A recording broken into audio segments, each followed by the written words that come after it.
ছন্দ অলঙ্কার ও ভারতীয় কাব্যতত্ত্বের মডিউল 1-এর একক 3-এর অধ্যায়টি হল বাংলা ছন্দের রীতিবিভাগ।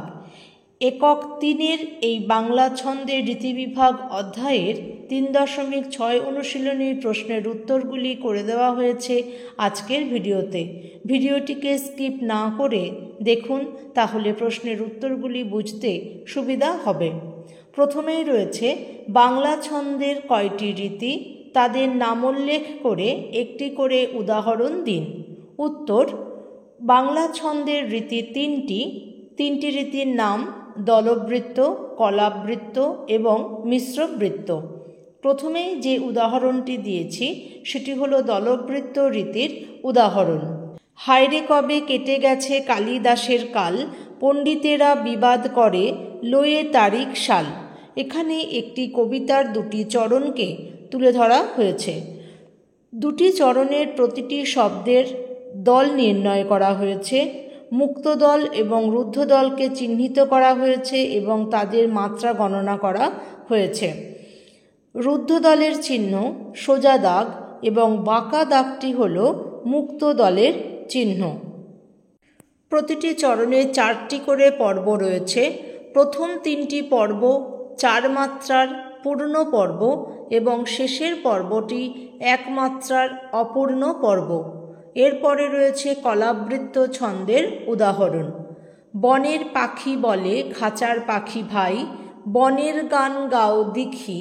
খাঁচার পাখি বলে বনের পাখি ভাই, খাঁচার গান লহ শিখি।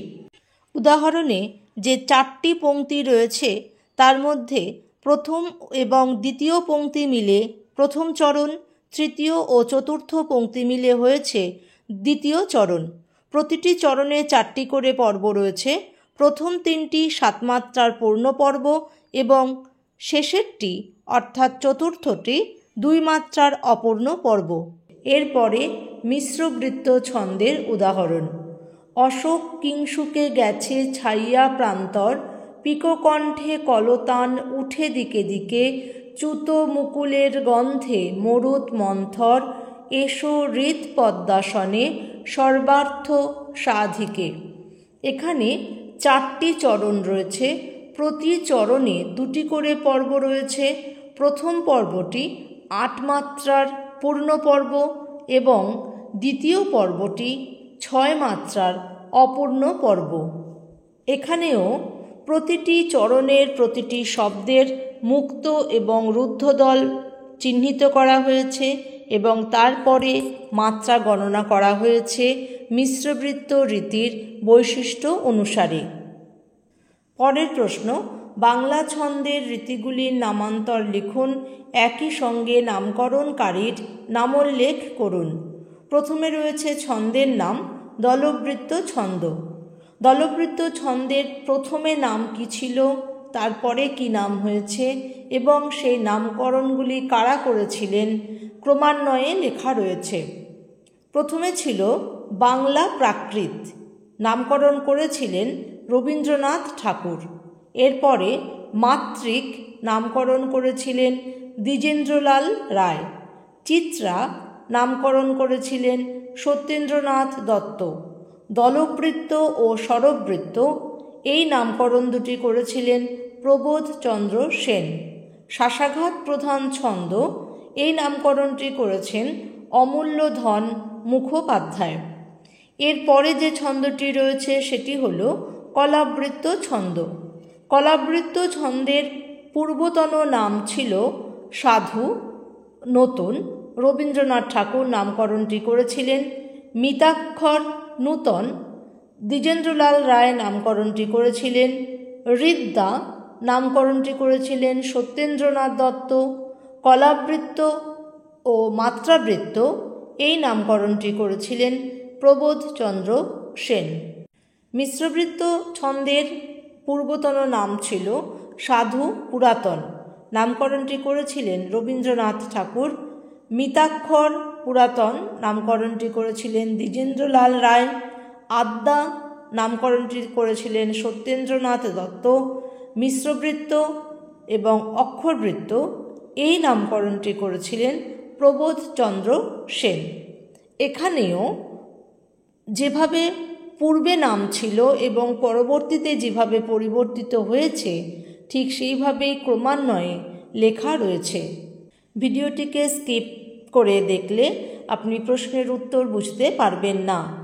ছন্দের বিষয়টি বোঝার জন্য খুব ভালো করে আপনাকে ভিডিওটি দেখতে হবে এবং কথাগুলি শুনতে হবে।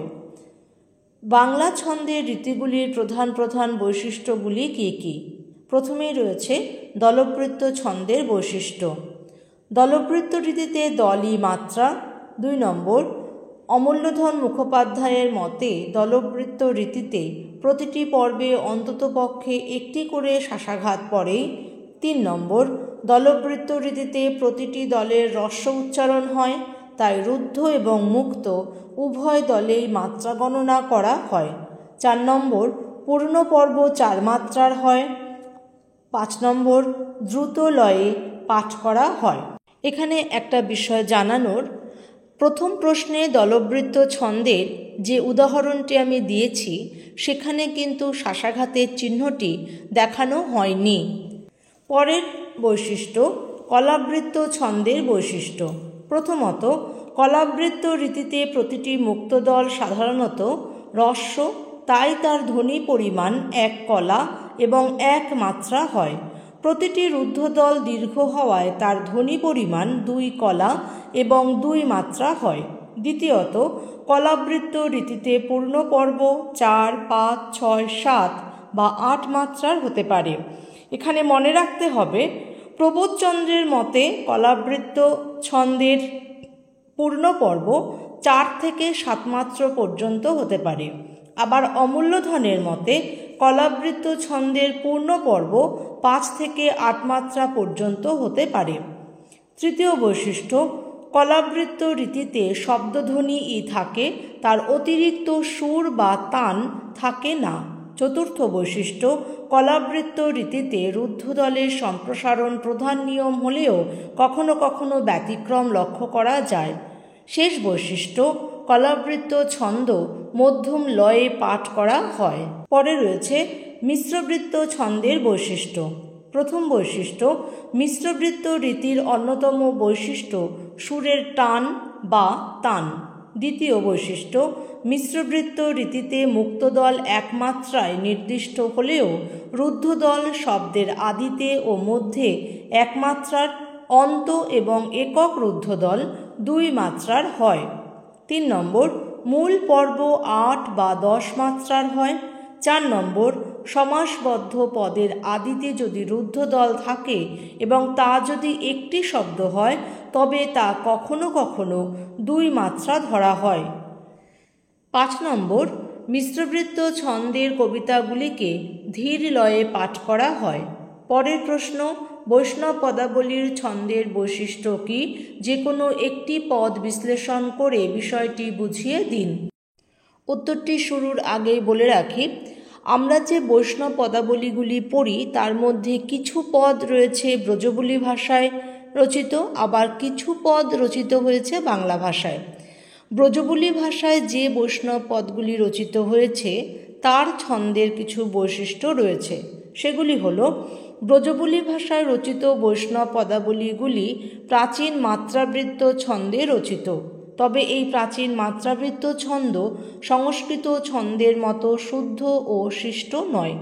এই রীতির মাত্রা গণনা পদ্ধতিতে প্রাকৃত অপভ্রংশের মতো নির্দিষ্ট অপরিবর্তনীয় কোনো নীতি অনুসৃত হয়নি।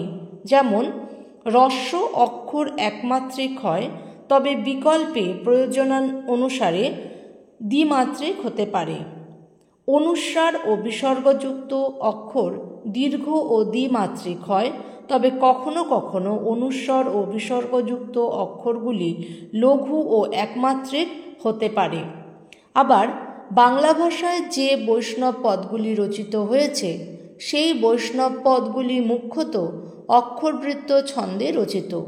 এই ছন্দে রচিত পদগুলিতে 8 মাত্রার মূল পর্ব যেমন আছে তেমনি 6 মাত্রার মূল পর্বও আছে।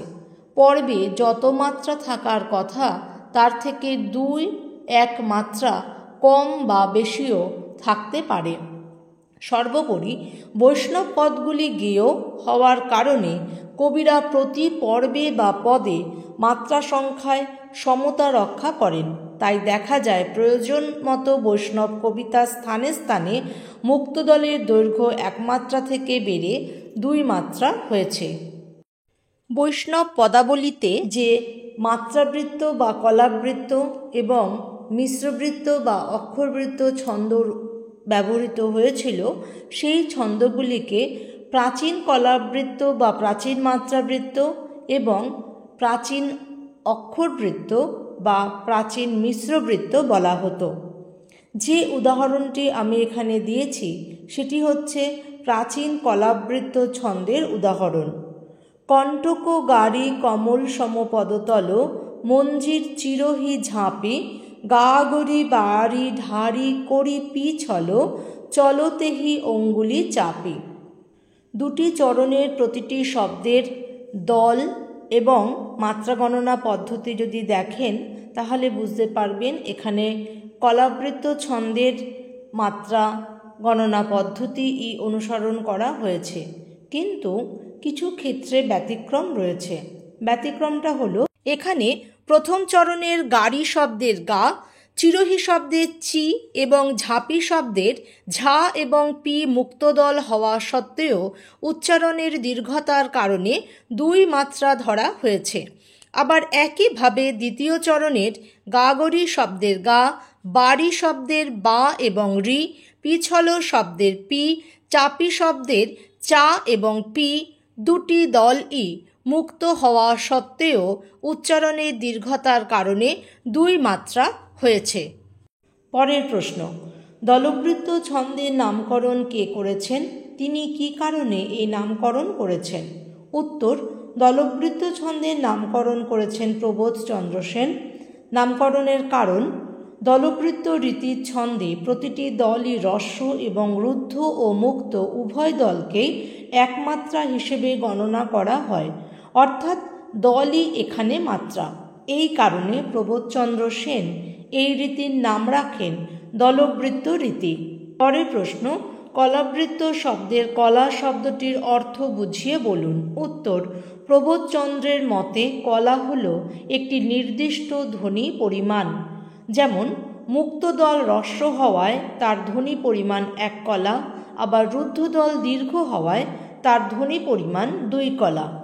ধ্বনি পরিমাণ 1 কলা হলে তার মাত্রা হয় 1টি, আর ধ্বনি পরিমাণ 2 কলা হলে তার মাত্রা হয় 2টি, অর্থাৎ কলা এখানে মাত্রা।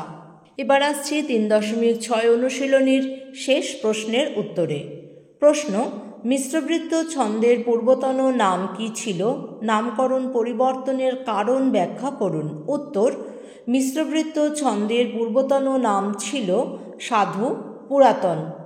ভারতচন্দ্রের সময় অথবা তারও আগে থেকে সাধু সাহিত্যে মুখ্য ছন্দ রীতিটিকে রবীন্দ্রনাথ বলতেন সাধু পুরাতন, দ্বিজেন্দ্রলাল বলতেন মিতাক্ষর পুরাতন, আর সত্যেন্দ্রনাথ বলতেন আদ্যা। রবীন্দ্রনাথ ও সত্যেন্দ্রনাথের দেওয়া নাম দুটি ছন্দের উৎস বা গুণ পরিচায়ক, ছন্দের গঠন প্রকৃতির পরিচায়ক নয়। আবার দ্বিজেন্দ্রলালের দেওয়া নামটি গঠন পরিচায়ক হলেও ত্রুটিহীন নয়, কেননা অক্ষর কোনো ছন্দেরই মূল উপাদান বলে গণ্য হতে পারে না। তাই পরবর্তীকালে ছন্দরীতির নাম পরিবর্তনের প্রয়োজন হয়। শুধু মিশ্রবৃত্ত ছন্দেরই নয়, কলাবৃত্ত এবং দলবৃত্ত নাম দুটিও পরিবর্তিত নাম। এই 3টি ছন্দরীতিরই নামের প্রবর্তক প্রবোধচন্দ্র সেন। CCBG 06-এর অন্যান্য অনুশীলনীর প্রশ্নের উত্তরের জন্য চ্যানেলের CCBG 06-এর প্লেলিস্টটি অথবা আন্ডার গ্র্যাজুয়েট ডিগ্রি প্রোগ্রামের প্লেলিস্টটি দেখুন। চ্যানেলটিকে যদি এখনও সাবস্ক্রাইব করে না থাকেন তবে পাঠ্য বিষয়ের প্রশ্ন উত্তর এবং অধ্যায়ভিত্তিক আলোচনার জন্য অবশ্যই চ্যানেলটিকে সাবস্ক্রাইব করে রাখুন এবং পাশে থাকা বেল আইকনটিকে প্রেস করে রাখুন। ছন্দ ও অলঙ্কার বোঝার জন্য CCBG 06-এর অন্যান্য ভিডিওগুলি আপনাকে দেখতে হবে। ভিডিওটি ভালো লাগলে লাইক করুন, শেয়ার করুন। প্রশ্ন থাকলে অবশ্যই কমেন্ট করে জানান। সম্পূর্ণ ভিডিওটি দেখার জন্য আপনাকে অসংখ্য ধন্যবাদ।